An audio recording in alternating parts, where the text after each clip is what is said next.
Triple-double exercises are a very powerful tool for mastering our rates, really understanding the spacing in between the notes. While playing drums, subdividing is one of the most important things you will ever do. These exercises will really help with that. Doing 16th note and triplet timing exercises are also very important and kind of like prerequisites for this concept. You can check out my 16th 3-note video with the link on the screen right now. This exercise is all about transitioning in between the two different rates. This way we can fully wrap our minds around what it feels like to play them. We don't want to be fast, we don't want to be slow, we don't want to overcorrect, we don't want to undercorrect, we just want to be able to do it. The exercises I'll be referring to in this video are available for free on my website, so click the first link in my description and you can get them. So now that you've clicked the link and downloaded your free PDF, you'll see that there's 2 exercises on the sheet. The first exercise is triple-double, and the second exercise is triple-double, but with 3-note variations of 16th notes. So on the first exercise, we have 1 measure of triplets, 1 measure of 16th notes, and then we have 2 beats each of triplets and 16th notes, and then 1 beat each, triplets, 16th notes. And then we go back to the beginning, doing it over and over and over again, forever, using the different stickings listed on the top of the paper. If you can program your metronome to do triplets and 16th notes back to back, go through each section of the exercise with that programmed and really see if your rates are too fast or too slow to begin with, and especially look out for what you're doing in the transitions. We don't want to be too fast or too slow going from triplets to 16th notes and vice versa. We just want to be able to do it without having to adjust anything. I'm going to set my metronome to 100 beats per minute, programmed 4 bars at a time, and just do the first part of the exercise.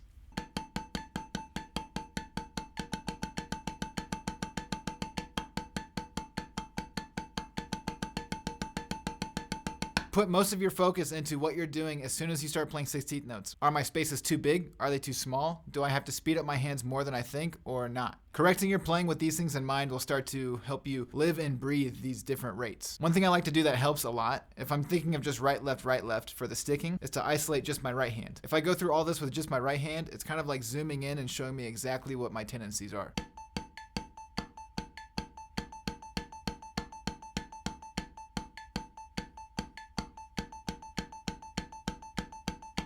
With just one hand, you can see if you're too fast or too slow really easily going into the 16th notes especially. So do the same thing with the 2 beat and the 1 beat. Same thing, just right, left at first, and then isolate your right hand.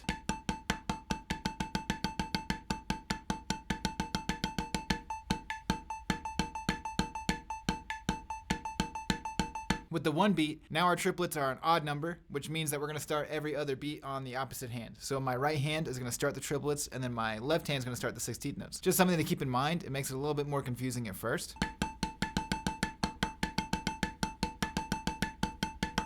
And remember that triplets are more rounded than 16th notes. You have 3 beats with a bigger space in between the notes, then 16th notes, 4 beats with smaller spaces in between the notes. Fundamentally, that's what we're doing. We just want to program our brains to do that without thinking. After you get used to each part of the exercise with the program metronome, set your metronome to quarter notes and try to go through the whole thing. We should start hearing the metronome that we programmed before now in our brains a little bit more. So I'm going to go through the whole exercise now, right, left with just quarter notes.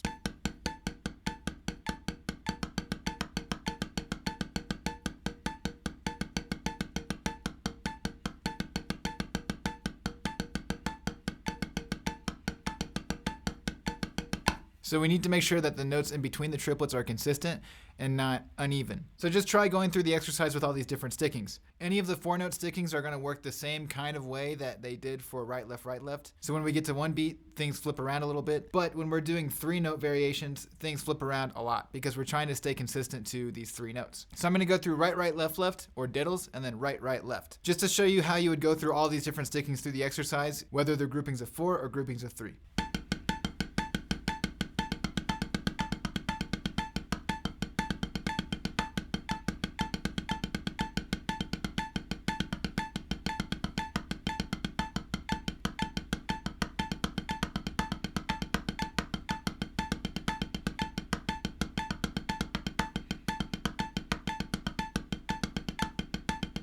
When things start to get uneven, we can't rely as much on what we're used to playing.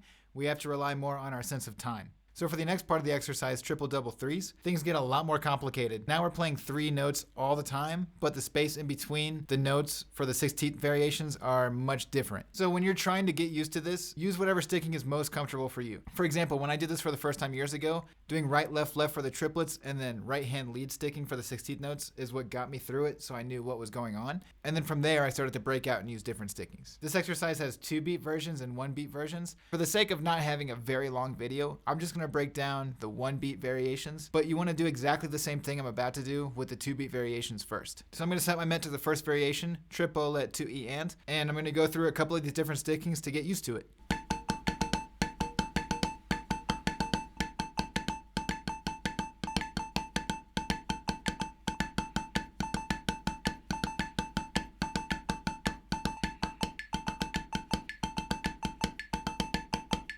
Takes a lot of brain power.